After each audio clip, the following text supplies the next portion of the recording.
अस्सलाम वालेकुम। कुछ व्यूअर्स हमारे रिक्वेस्ट किए हैं कि एनोमली के ऊपर एक वीडियो बनाया जाए।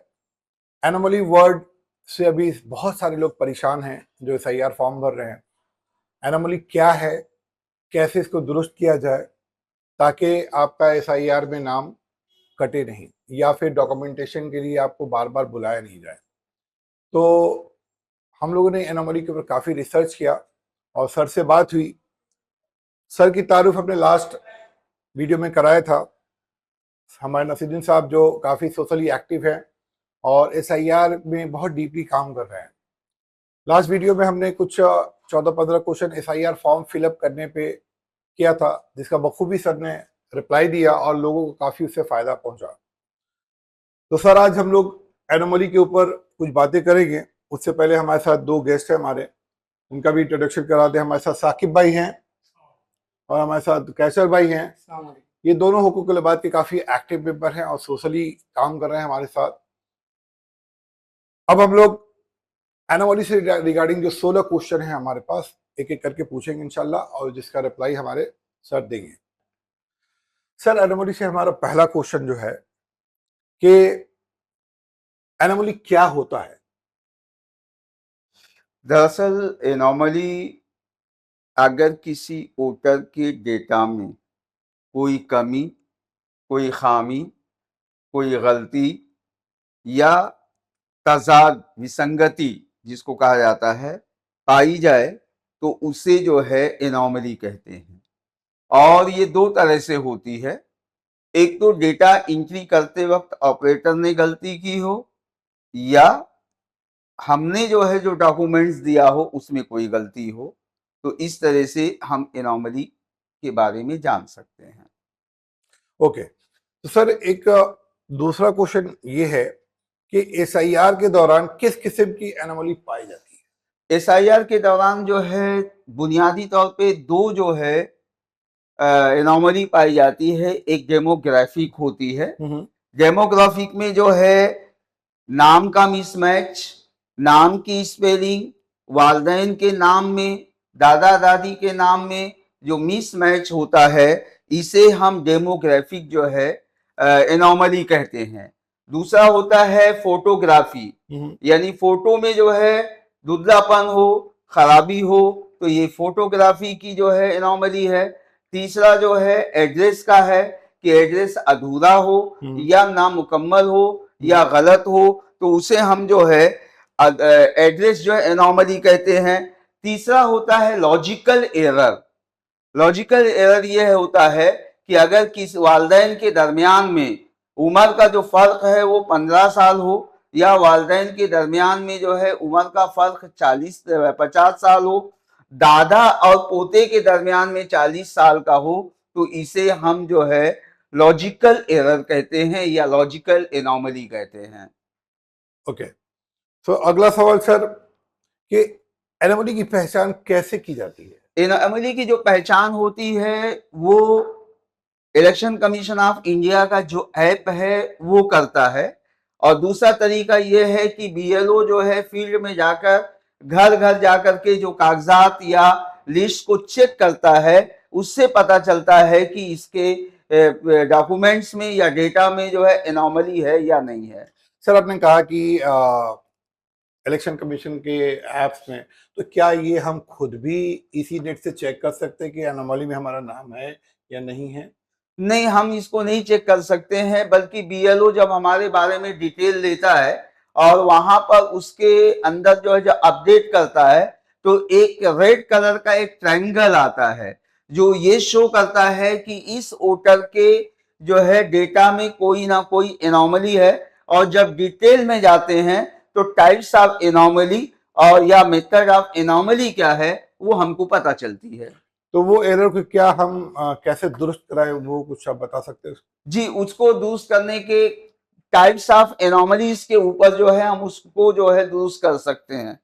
फॉर एग्जांपल जो है पहला डेमोग्राफिक जो है जिसमें नाम, पेरेंट्स का नाम, उसके दादा दादी के नाम में स्पेलिंग मिस्टेक है, तो अगर छोटी मोटी गलती है जैसे स्पेलिंग की गलती है या नाम जो है सरनेम इधर से उधर हो गया है, तो वो बीएलओ अपने लेवल पे भी कर सकता है।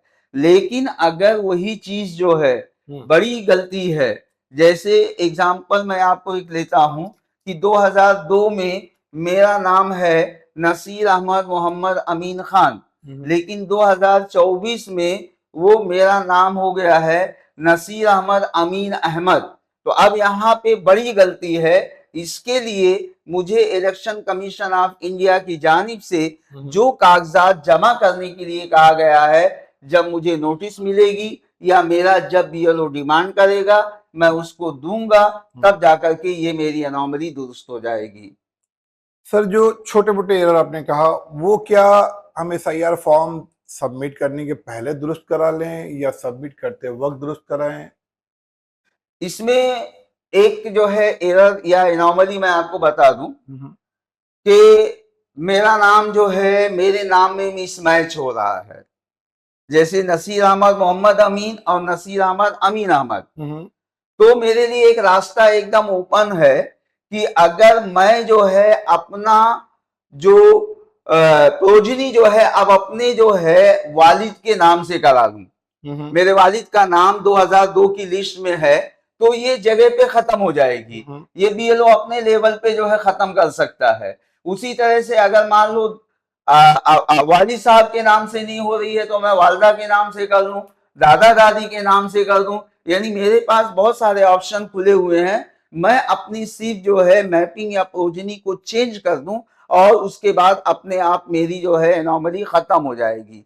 दूसरा, जहां पर जो है नाम का एज का प्रॉब्लम है, जैसे एज में ऐसा हो गया है कि मेरे और मेरे वालिद के दरमियान में 40 साल जो है 50 साल से जो है ज्यादा का फर्क है।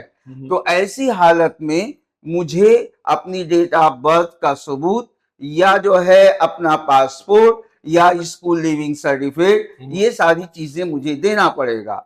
अगर एड्रेस में कोई एनोमली है तो मैं उसकी तरह से लाइट बिल है, राशन कार्ड है या एड्रेस प्रूफ करने के जो कागजात हैं वो मैं जमा करूंगा। तो चाहे वो पहले मैं जमा करूं या बाद में जमा करूं या फॉर्म नंबर 8 का डिक्लेरेशन भर के दूं। ये फॉर्म नंबर 8 का डिक्लेरेशन जो है हमको बीएलओ को देना है या बाद में हमको देना है, वो इस तरह से कि जैसे मेरा नाम पहले बॉम्बे कॉलोनी में था और अब मैं जो है यूनिवर्स जो है कॉम्प्लेक्स में रहता हूं और यहाँ पर मैं अपना नाम लाना चाहता हूं, तो वहां पर मैं फॉर्म नंबर 8 डिक्लेरेशन भर के जगह पर जो है यानी फाइनल वोटर लिस्ट के पहले भी मैं चेंज कर सकता हूं। ओके, बहुत शुक्रिया सर। तो हम लोग बहुत सारे लोगों को हेल्प भी करते हैं, उनके साथ बीएलओ के पास जाते भी हैं अगर कुछ कंफ्यूजन होता है। तो कल मैं इत्तेफाक से गया था, एक जन का एनोमली में नाम था, तो उनका नाम सेल्फ मैपिंग था जिसकी वजह से एनोमली आ रहा था। तो हमने उनके दादी से उनका मैपिंग कराया तो एनोमली निकल गया, जो प्रैक्टिकल हमने कल करके देखा है। बिल्कुल यही चीज मैं बता रहा हूं। तो इस पे क्वेश्चन और है सर कि मान लीजिए कि जिनका सेल्फ मैपिंग है और उनके बच्चे का उनसे मैपिंग है और वो अपना एनोमली निकालने के लिए अपने किसी माँ बाप, दादा दादी, नाना नानी से मैपिंग करा रहे हैं, तो क्या बच्चों का मैपिंग उनसे ही होना चाहिए या फिर बच्चों को भी मैपिंग चेंज करना चाहिए? नहीं, इसकी बिल्कुल कोई जरूरत नहीं है। दादा दादी से या अपने वालिदैन से मैंने करा लिया, मेरा एनोमलीज क्लियर हो गया जी। मेरे बच्चों ने मेरे नाम से जो है मैपिंग कराया है तो उनको एनोमली नहीं आएगी। सिर्फ एक शर्त पर एनोमली आ सकती है, अगर मेरे 6 या 6 से ज्यादा बच्चे हैं तो एनोमली मेरे बच्चों को आएगी। उसके लिए तरीक़ेकार ये है कि 3-3 बच्चों को दोनों वालिदैन को बांट दिए जाए, 3 वालिद के नाम से मैपिंग कर दी जाए और 3 जो है वालिदा के नाम से कर दिया जाए।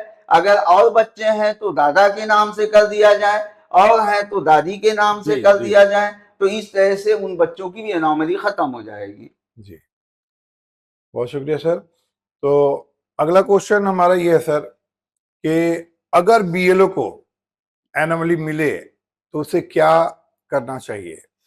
अगर बीएलओ किसी वोटर की एनोमली को पाता है तो उसकी सबसे पहली ये जिम्मेदारी होती है कि अपने वोटर को बताए कि भाई ये आपकी एनोमली है और इस टाइप की है, उसको फुल गाइड करे कि कौन कौन से कागजात या कौन से तरीकेकार से एनोमली को खत्म किया जा सकता है, और अगर ये कोऑर्डिनेशन दोनों के दरमियान में रहेगा तो इंशाल्लाह जो है वोटर लिस्ट साफ सुथरी और अच्छी बनेगी। जी बिल्कुल बिल्कुल सर।